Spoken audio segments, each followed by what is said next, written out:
In this experiment, we will look at the reaction that occurs when 1 molar sodium hydroxide is mixed with 6 molar nickel 2 chloride.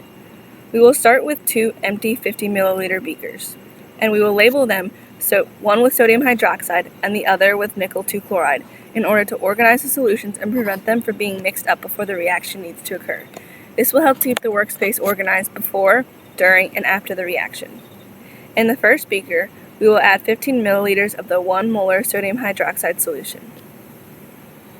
In the second beaker, we will add 6 milliliters of the nickel 2 chloride solution. It is important to measure the amounts accurately to achieve the best results.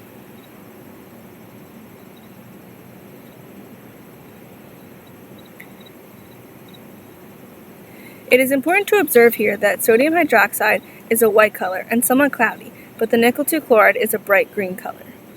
Now we will pour all of the nickel 2 chloride into the sodium hydroxide to see if a reaction occurs. Right away, it is clear that a reaction does indeed occur. There is a white liquid in the beaker, but there is also a small green solid that is an indication that a precipitate formed during the reaction. According to this chemical reaction, 2 moles of aqueous sodium hydroxide will react with 1 mole of aqueous nickel 2 chloride to form 2 moles of aqueous sodium chloride and 1 mole of solid nickel 2 hydroxide. This is a double displacement reaction since 2 new compounds are formed from 2 different compounds, as shown in a worksheet we found. This supports the idea that in order for the double displacement to occur, either a precipitate, weak, or non-electrolyte, or a gas must be formed. In this case, nickel 2 oxide was the precipitate that formed. Sodium and nickel switch anions to form sodium chloride and nickel 2 oxide. Often, double displacement will include formation of a precipitate, which is what occurred in this reaction.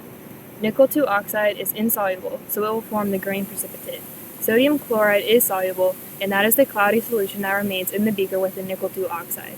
In our reaction, that did happen, as the green precipitate is clearly visible at the bottom of the solution. It is important at the end of a lab to clean everything up and make sure the workspace is safe for future scientists. We cleaned up by disposing of the beakers and solution into the hazardous waste basket.